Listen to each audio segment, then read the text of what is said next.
drinking? Java Junction. Yeah. Coffee shop. I'm waiting on you to say I'm it. not saying it.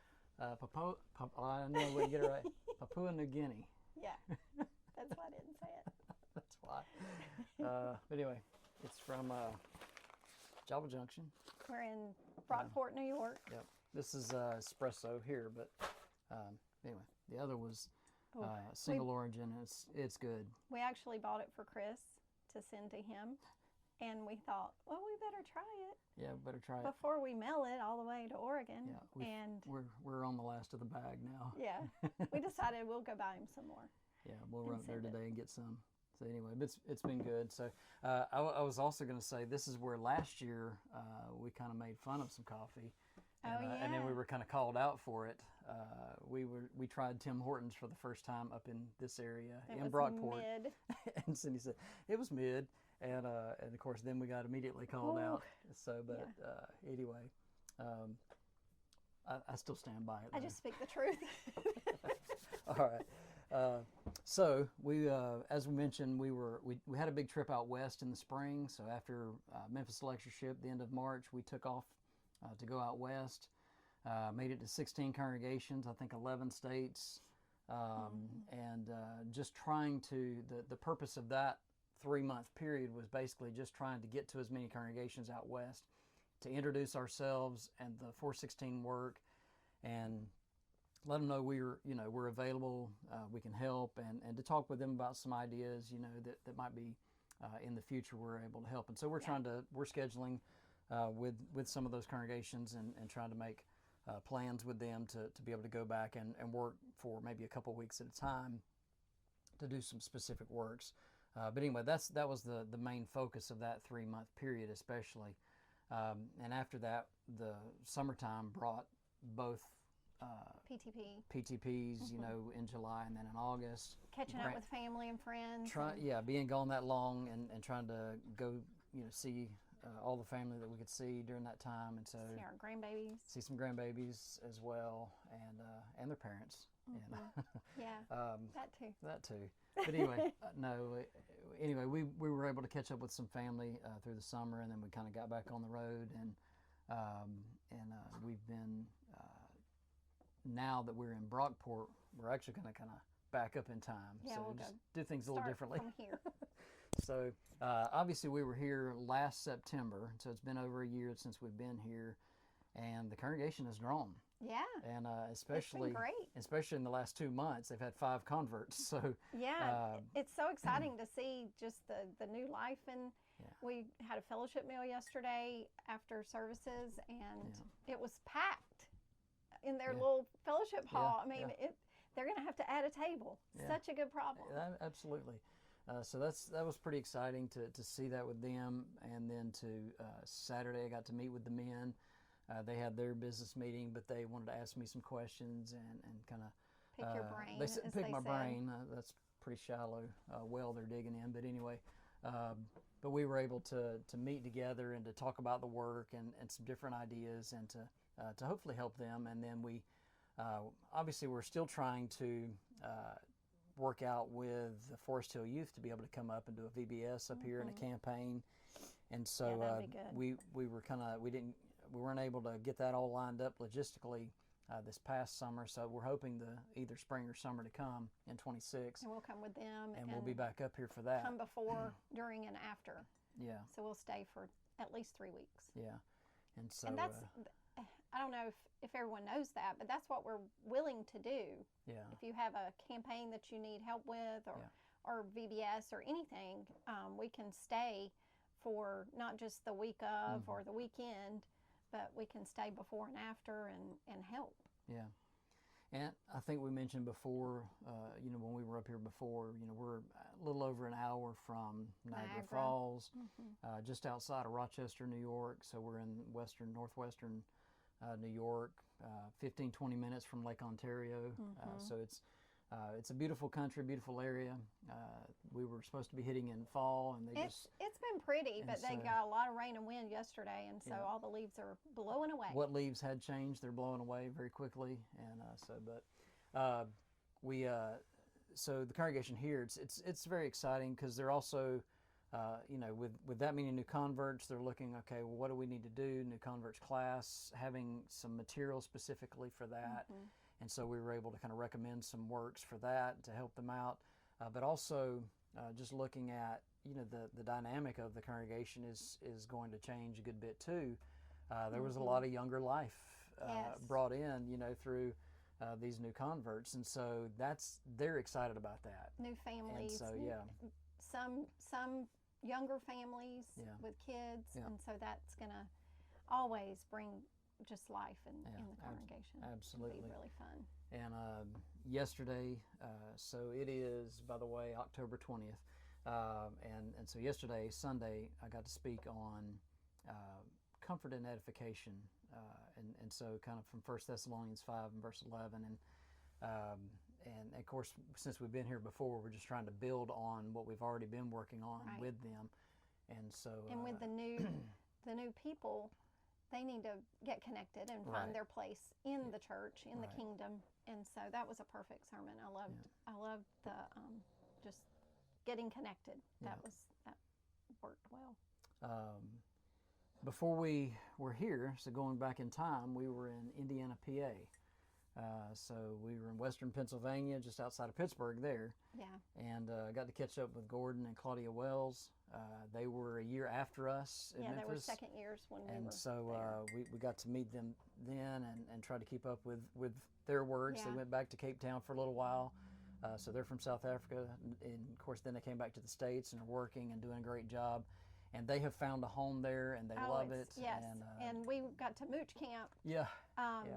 On a beautiful farm, the Stutzman farm. Yeah. And they have blueberries and I think some strawberries maybe. Yeah, on their actual on their farm farm. area. But we were there at the home place, I guess would be, and they have a destination barn wedding or Venue, a venue, and they get to use that, or they use that for church events too. Yeah. So their youth days are held in that barn. And lectureship. Yeah. It's just gorgeous. And we did an interview with Gordon in the barn, so you'll get to see a little glimpse. Yeah, so of be on the lookout for that. That should be coming out soon in the next few weeks.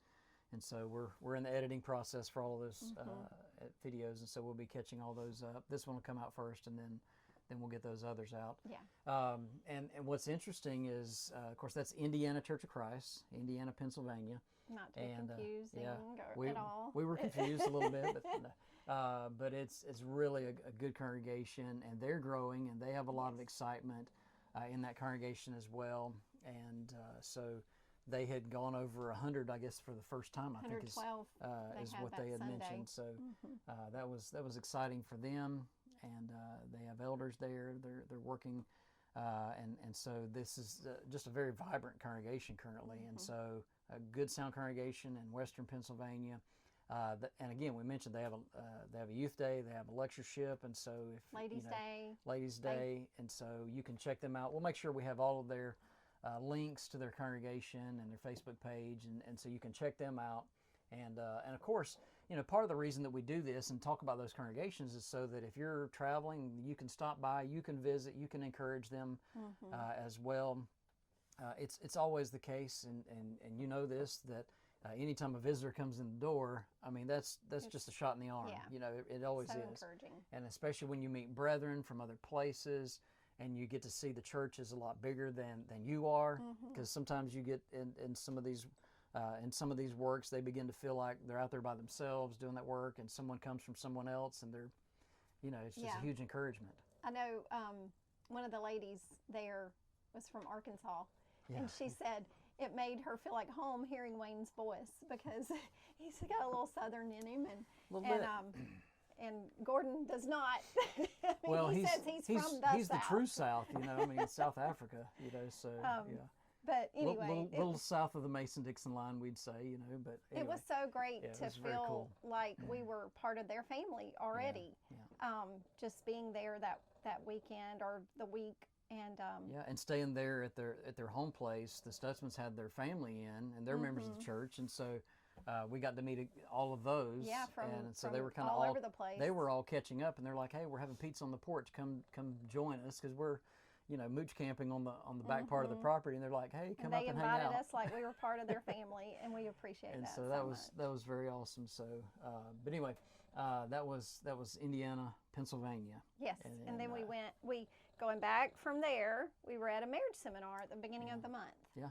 And that was our first that we held, not that we went to, but that we actually did. You're right. And that was so much fun. I love it. Yeah, and I was glad for the challenge. Yes. People have asked us, hey, do y'all do this? Well, we haven't really, and so it's always kind of been in our mind, we probably should be getting things together. And so this kind of pushed us to do that. So that's something that we can do for congregations, hopefully, is to be able to help with marriage and family and stuff like that too, and doing those kind of seminars that just kind of adds to, I guess, our toolbox and the work that we're doing. Yeah. So the that was in Cape Girardeau, Missouri, at the West End Boulevard congregation where Jared Skaggs is. And so they, we got to do an interview with Jared. Yeah. And so that was exciting to catch up with him. And of course, Jared, worked right up the road from us when we were down in Florida. And so we got to know him. It was good catching up with him and seeing his kids getting bigger. And of course, we know his family, and so it's just exciting to kind of catch up and to be there with him and to see his kids who are growing up and like you say. And so that's and here's what we tried to accomplish, I think, in that that weekend. Ultimately, that marriage seminar was about not just the main lessons, I guess, were ways to connect to your spouse. And we both did that with you with the ladies and me with the men to be able to talk about that. But to add to that, just thinking about the seasons of marriage, and so how do we continue to connect with our spouse during each of those seasons, through those seasons. And I like the way you did those, instead of, because in my brain it was that we go through seasons and continually there might be a winter season that we move into spring, and but Wayne talked about like the different parts of marriage as we grow together, going through those seasons. Right. I like that. Yeah, and I think that at least for me, in my mind, and I've heard lessons on that. And while yes, there are those cycles, even the within. ups, within these seasons of marriage, if you will. But just looking at what's the goal, and so I tried to bring it about that way. And so that was fun for me, and to be kind of in that role. That was different for me. Yes. but it was fun. Had so to get personal. Yeah. It's out of your comfort zone. It's definitely out of my comfort zone a little bit. So. And then Sunday you talked about family and the kids and things like that. So kind of brought it all in. Yeah. So for just added the family to that picture as well. Parenting and children and so forth. The responsibilities of all that. I like that. And so that was good. I had the opportunity. Cindy had to recuperate for just a minute. Minor surgery. And so minor.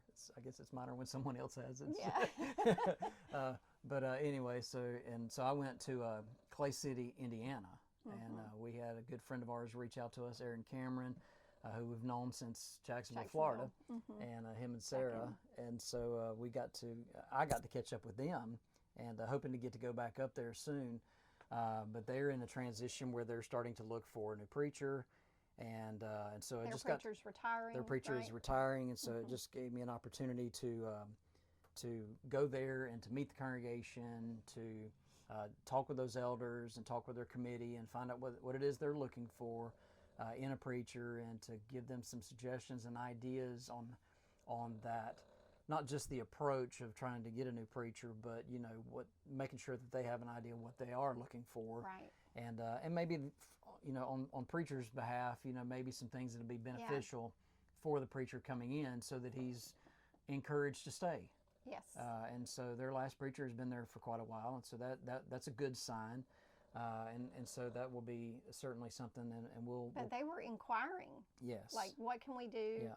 What do we need to think about in hiring a preacher? And so I'm so glad that you were able to talk through with them with some of that. Yeah, and our coworker Michael Clark got to go there this weekend, and so he was just up there as well too. So that was good, and so we glad to be able to connect with that congregation, and hopefully Memphis, the assets from Memphis can help in that, and so they were reaching out to us in that way. They got some good guys that are going through school now and graduating, and hopefully that'll work out. Yeah.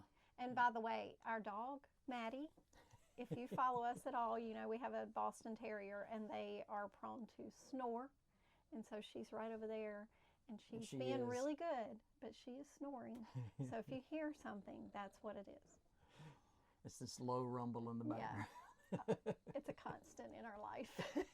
It is. But we love her. And it always seems like the louder that we get, then she gets a little louder too. So I'm over here. I just want you to know. I'm snoring. But anyway, okay. So we have a newsletter. Cindy just finished editing it and putting it together, and so we'll get it out. And House to House prints that for us, and so hopefully those we're will glad to be mailed out the 1st of November. Yeah, and so those will be looking for those, both either by email or the paper copy. And if you're interested, if you're not already getting one, you can go.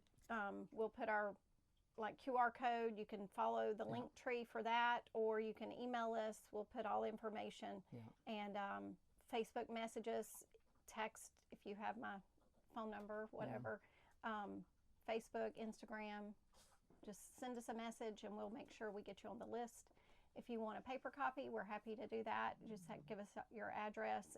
If you just want an email, it goes through and you can see it on there. But I love to get a paper copy. Yeah, I do too. It's fun. So we try to include pictures and right, and details of where we've been and what we're trying to accomplish and stuff like that. Yeah, and it's while this is certainly a way for us to report, that's certainly quarterly that comes out, and we try to let everybody know. We packed in July, August, September, and October this year because of just the summer and just the way that it worked out, and the way things worked out. It made it a little better to put October in there this time. Yeah. After we leave here, we're headed toward Tennessee, picking up a granddaughter. Yes. And then headed toward Memphis, and then we've got this next weekend a couple of places where I'm filling in and where I'm doing a fifth Sunday night at a congregation. So that'll be in Dyersburg, and then that morning we'll be in Dresden, Tennessee, filling in where Eli Sales preaches. Mm-hmm. And so excited to meet both of those congregations. I've known the Phillip Street congregation for a long time, and Andy Brewer. And so looking forward to being with those two congregations coming up this week. And we're still scheduling out for the winter. So if you have a need, or if you just need a fill-in or whatever, just reach out. Yeah, let us know, because we would love to go, and we're trying to schedule it out so that we're not zigzagging too much, but we're willing to work it out however it needs to be. Yeah, we're here to help in the kingdom, so if there's a way that we can do that, we certainly want to. So we're going to continue drinking our coffee, and we hope to see you further down the road. Thanks, y'all. Bye-bye.